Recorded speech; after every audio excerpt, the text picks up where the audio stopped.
Welcome to only maths. आज हम number system के रिलेटेड कुछ क्वेश्चंस को डिस्कस करने वाले हैं, बट ये क्वेश्चन जो हैं ये ओलंपियाड लेवल के हैं।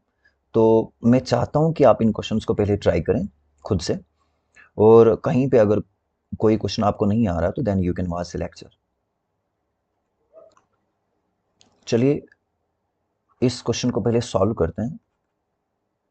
अब इस क्वेश्चन को सॉल्व करने के लिए हमारे पास ना काफ़ी सारे ऐसे बच्चे हैं, वो अपनी अपनी अप्रोच लेके इस क्वेश्चन को सॉल्व करेंगे, कुछ अप्रोच लेके इस क्वेश्चन को सॉल्व करेंगे। बेहतर ये है कि आप कंसेप्ट को कितना अच्छे से जानते हैं। जो जितना बेहतर तरीके से कंसेप्ट को जानता है आप में से, वो इस क्वेश्चन को अलग तरीके से सोच सकता है। एक आम बच्चा क्या इसको कर सकता है, थोड़ा सा वो देखेंगे। यहां पे आपके पास √3 माइनस √7, स्क्वायर ऑफ √3 माइनस √7। तो हमने देखा कि ये तो इस तरह से दिख रहा है। अगर √3 आपके पास ए है, √7 आपके पास बी है, इनके बीच में ऑपरेशन माइनस का हो रहा है, तो ये तो आपके पास square of a minus b बन रहा है। सो ए माइनस बी का होल स्क्वायर किसके बराबर है आपके पास? A square minus 2ab plus b square. ये एक आम बच्चे की अप्रोच है। हाँ, करके बताएं थोड़ा सा, इसको आगे फर्दर सिंप्लीफाई करते हैं हम। ए स्क्वायर मीन्स √3 का होल स्क्वायर माइनस 2ab, यानी 2 into a √3 into b √7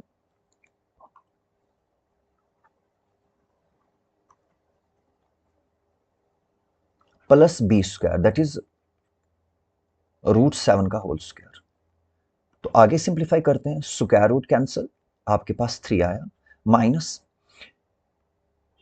2, root common ले लीजिए क्योंकि दो डिफरेंट एंटिटीज रूट के नीचे हैं तो इनका मल्टीप्लीकेशन हो जाएगा, तो 3 7 21 प्लस स्क्वायर रूट कैंसिल तो 7 प्लस 7 प्लस 3 कितना बन रहा है आपके पास? 10 माइनस 2√21। ये आपके पास आंसर है। अगर आप देखेंगे क्वेश्चन नंबर फर्स्ट को देखेंगे थोड़ा सा, तो ऑप्शन ए आपके पास एक करेक्ट आंसर है, 10 माइनस 2√21। बट ये एक आम बच्चे की अप्रोच है, एक आम बच्चा इस तरीके से सोच सकता है। लेकिन अब जो कंसेप्ट समझता हो, जो जानता हो, वो इसको किसी अच्छे तरीके से करेगा। अब देखें, लेट मी रीज इट। अब आइडेंटिटी तो यही है, लेकिन रूट्स के लिए एक अलग आइडेंटिटी है। जैसे अगर इस तरह से हो कुछ, √a माइनस √b का होल स्क्वायर और square of √a minus √b, तो होगा क्या? हमें पता है कि भाई √a का भी स्क्वायर है, √b का भी स्क्वायर है, तो आखिरकार एक ऐसी स्टेज आएगी जहां पे स्क्वायर और रूट कैंसिल दोनों हो जाएंगे। तो हमारे पास क्या बनेगा? a माइनस 2ab और प्लस b, ये चीज अपने पास बनेगी। तो यहीं पे था, इससे थोड़ा सा सिंप्लीफाई करते हैं, √3 माइनस √7 का होल स्क्वायर, ये क्या बनेगा आपके पास? √a मीन्स a, तो डायरेक्टली मैं 3 लिखता हूं, माइनस 2ab, ये रहा 2, और ab का मल्टीप्लीकेशन यानी √3 इंटू √7, रूट कॉमन आ जाएगा, 7 3 21, और b आपके पास डायरेक्टली 7 है क्योंकि स्क्वायर और रूट आपस में कट जाएंगे। बताइए 7 प्लस 3 कितना बना आपके पास? 10 माइनस 2√21। यानी वो लेंथी मेथड जो भी आप कर रहे थे, एक काफी लेंथी तरीके से, वो करने की कोई जरूरत नहीं है। कॉम्पिटेटिव एग्जाम में टाइम की काफी ज्यादा वैल्यू है। हाँ, आप उस अप्रोच से भी चल सकते हो, लेकिन चलिए क्वेश्चन नंबर 7 को देखते हैं थोड़ा सा। कहा गया है कि आप वैल्यू बता दीजिए 18 raise to the power 3 into 1/3 whole raise to the power 3। अब इसको किस अप्रोच से करेंगे भाई? लॉज ऑफ एक्सपोनेंट यहां पे आएगा। लॉज ऑफ एक्सपोनेंट कौन सा यहां पे काम करेगा? अगर दो डिफरेंट बेसिस हैं आपके पास, तो दो डिफरेंट बेसिस का आपस में मल्टीप्लीकेशन हो जाएगा, और जो आपके पास डिग्रीज हैं, मैं एक्सपोनेंट की बात कर रहा हूं, मैं डिग्रीज की बात कर रहा हूं, मैं इंडेक्स की बात कर रहा हूं, अगर यहां पे सेम है तो इनको कॉमन लिया जाएगा। जैसे अगर फर्दर सिंप्लीफाई आप करेंगे तो ये तो 18 रेज टू द पावर 3 है, multiplied by 1/3 whole raise to the power 3। हम देख रहे हैं कि दो डिफरेंट बेसिस हैं अपने पास। क्या मैं इस 18 को इस तरह से लिख सकता हूं, 18/1 whole raise to the power 3 multiplied by 1/3 whole raise to the power 3। हमने देखा कि दो डिफरेंट बेसिस हैं और बीच में ऑपरेशन हो रहा है मल्टीप्लिकेशन का। यहां पे देखें थोड़ा सा, मल्टीप्लिकेशन का साइन है यहां पे। अब मल्टीप्लिकेशन वाले साइन में हमें क्या पता है, हम क्या जानते हैं मल्टीप्लिकेशन वाले साइन में, कि भाई अगर मल्टीप्लिकेशन हो रहा हो तो न्यूमरेटर का न्यूमरेटर के साथ मल्टीप्लिकेशन होगा, डिनोमिनेटर का डिनोमिनेटर के साथ मल्टीप्लिकेशन होगा। और दो डिफरेंट आपके पास बेसिस हैं तो इनका मल्टीप्लिकेशन करेंगे हम। तो 18 इंटू 1 तो क्या बना आपके पास 18 अपॉन 1 इंटू 3 तो 3। और आपके पास यहां पे जो डिग्रीज हैं, जो एक्सपोनेंट हैं वो बिल्कुल सेम है, तो मैं 3 कॉमन रख लूंगा। तो बताइए इसको आगे सिंप्लीफाई करते हैं।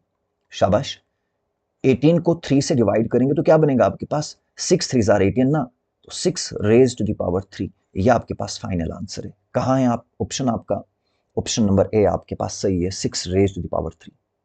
तो अप्रोच मैटर करती है, आप कितना मैथ को जानते हैं।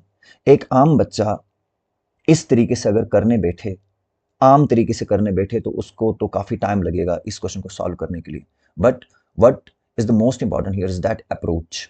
अगर आपके पास अप्रोच सही है क्वेश्चन को देखने की, एक क्वेश्चन को समझने की, तो देन आपको काफी कम टाइम लगेगा इस क्वेश्चन को सॉल्व करने में। चलिए नेक्स्ट क्वेश्चन के ऊपर जाते हैं हम। मैं क्वेश्चन नंबर 3 की बात कर रहा हूं। यहां पे अगर देखेंगे, कहा गया है कि which of the following is not an irrational number. इनमें से इर्रेशनल नंबर कौन सा नहीं है। इर्रेशनल नंबर ना होने का मतलब है एक रैशनल को ढूंढना। अब यहां पे मैंने 21 रूल्स बता दिए थे कि how rational and irrational number can be determined. Already in lectures को मैंने ऑलरेडी आपको बता दिया है, या आपने चीजें पढ़ी हुई हैं, लेकिन तब भी थोड़ा सा अगर रिपीट आप करेंगे तो पहली बात ऑप्शन ए को देखेंगे। अगर आप ऑप्शन अप्रोच से देखेंगे तो आपने एक रैशनल नंबर को ढूंढना है, ठीक है। यहां पे अगर थोड़ा ऑप्शन ए में आप देखेंगे, लेट मी जूम इट, यहां पे क्या हो रहा है, न्यूमरेटर में आपके पास एक रैशनल है और डिनोमिनेटर में आपके पास एक इर्रेशनल है, दैट इज 2√5। तो हमें पता है कि भाई रैशनल डिवाइड बाय इर्रेशनल किसके बराबर है, इर्रेशनल के बराबर। तो पहला वाला ऑप्शन तो गया, भाई ये तो इर्रेशनल है, मैं बी को छोड़ रहा हूं, मैं ऑप्शन सी की बात कर रहा हूं। यहां पे है 5√3 एक इर्रेशनल है। इर्रेशनल को अगर आप एक रैशनल से डिवाइड करेंगे तो आएगा इर्रेशनल, यानी ये भी इर्रेशनल नंबर है। मैं ऑप्शन अप्रोच से जा रहा हूं और रूल्स को बता रहा हूं मैं आपको। मैंने ऑलरेडी ये सारी चीजें आपके साथ डिस्कस की हुई हैं। मैं डी ऑप्शन के ऊपर आप देख रहे हैं, आप हमें पता है कि भाई √3 माइनस √25, इसे अगर थोड़ा सा सिंप्लीफाई करेंगे तो ये आपके पास है इर्रेशनल माइनस √25, तो 5 के बराबर है, यानी ये रैशनल बन गया। तो इर्रेशनल माइनस रैशनल आपके पास इर्रेशनल आता है, यानी ये भी एक इर्रेशनल नंबर है, ये भी चला गया। अब बी ऑप्शन को देखेंगे थोड़ा सा आप, ये था आपके पास √16 माइनस 5। पहले 16 को सिंप्लीफाई करें, √16 का वैल्यू 4। भाई इसको ऐसा भी तो लिख सकते हैं, स्क्वायर ऑफ 4। भाई 4 का स्क्वायर तो 16 है, स्क्वायर रूट कैंसिल हो जाएंगे और -5 इसी तरीके से। मुझे बताएं 4 माइनस 5 तो क्या बचेगा आपके पास, -1। तो -1 क्या है आपके पास, रैशनल। यही तो बोल रहा था, हमें चाहिए था, इसने कहा था कि मुझे बताएं इनमें से इर्रेशनल कौन नहीं है। हमने देखा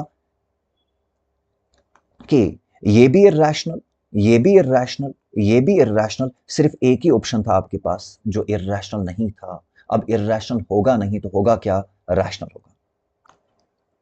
अब यहां पे आपके क्वेश्चन नंबर 4, क्वेश्चन नंबर 5 है। मैं इनको जूम करता हूं थोड़ा सा, आप अच्छे से देख लें इसे और इनको आप ट्राई करें। यहां पे जो है मैं क्वेश्चन नंबर 5 की बात कर रहा हूं। 4 तो आपने रैशनलाइज करना है डिनोमिनेटर को, मैं क्वेश्चन नंबर 5 की बात कर रहा हूं।